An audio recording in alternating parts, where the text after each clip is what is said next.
या देवी सर्वभूतेषु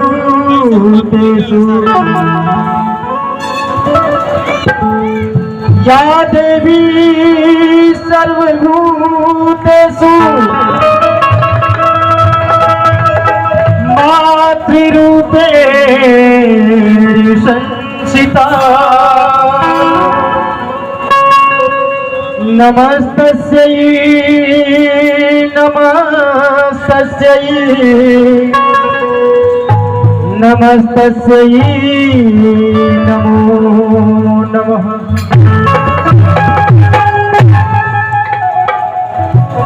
जैसन बतावल जाला कि जे अपने माई बाप की सेवा कर लेला ओकरा इस दुनिया से छुटकारा हो जाला, तो पाप पुण्य के मुक्ति पा जाला।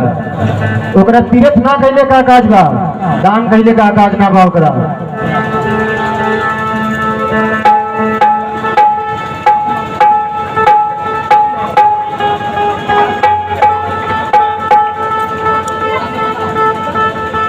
माँ बाप की सेवा कैले में इतना पुण्य मिलेला।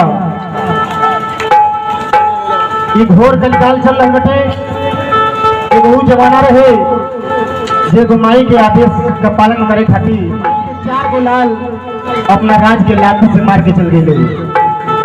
वो समय रहे आज वही समय आई बटे कि वही रजवा खातिर माई की नटैयो दबा जाता। कहना है उस माँ के लिए, माँ की दुआ कभी खाली नहीं जाती और ये स्वयं भगवान से भी टाली नहीं जाती। माँ की दुआ कभी खाली नहीं जाती और ये भगवान से भी टाली नहीं जाती। 4-4 बच्चों को पाल लेती है एक माँ, पर इस जमाने में 4-4 बच्चों से एक माँ पाली नहीं जाती। कौन भाव में वो माई के दूधवा जैसन दुनिया में सब कुछ मिल जाएगी, लेकिन माई दोहरा के ना मिलेगी। रुपया धन दौलत खेत घर द्वार जर जमीन इस संसार मिल जाएगी, आप सब संसार में मिल जाएगी, लेकिन माई दोहरा के नहीं मिलेगी। कहना बताइए माई के दूधवा जैसन दुनिया में आरे मिठाई ना मिली हो,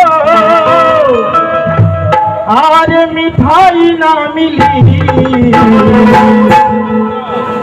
सब कुछ मिल जाई पर दुनिया में माई ना मिली। सब कुछ मिल जाई पर दुनिया में माई ना मिली। ओ माई के दूधवा जैसन दुनिया में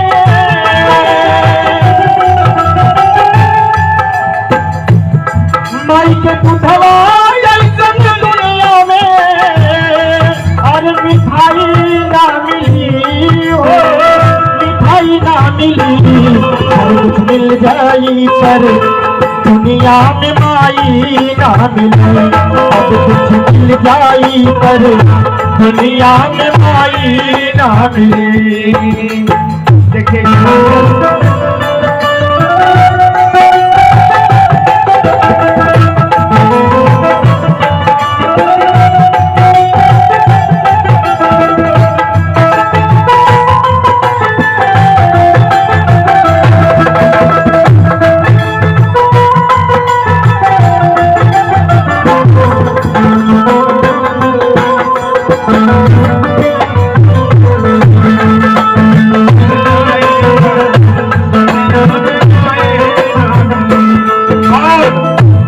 के गीत पर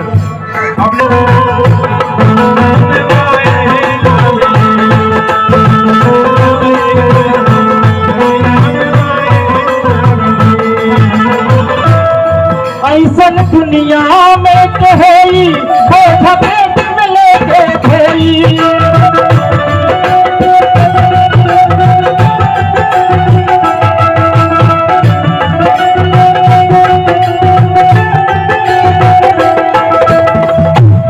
आप सभी की कोनो बात याद रखे, सही बता दी। एक हाथी माटी सर के रखला के बाद 5 मिनट 10 मिनट आदमी ठीक नहीं पावेला, लेकिन बाहर माता जरा परमात्मा के वरदान बटे बाहर माई जो अपना कोख में वो बालक के 9 महीना से वेले और वो बालक अला के बाद क्या करेला, माता नहीं कुमाता होती, भले पूत कपूत हो जाता है और 9 माह पेट में रखती है, फिर इस धरती पे आने के बाद वही आंख दिखलाता है। कहना बटे ऐसन दुनिया में के होई पेट में लेके ढोई,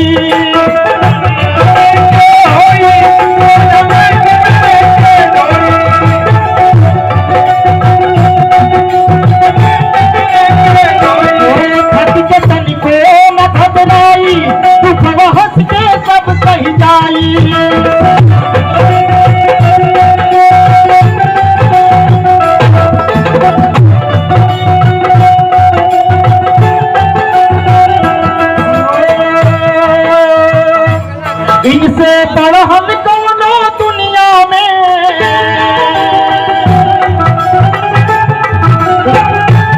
इनसे बढ़हन कौनो दुनिया में, और से पाई ना मिली, सब कुछ मिल जाई पर दुनिया में माई ना मिली, सब कुछ मिल जाई पर दुनिया में माई ना मिली।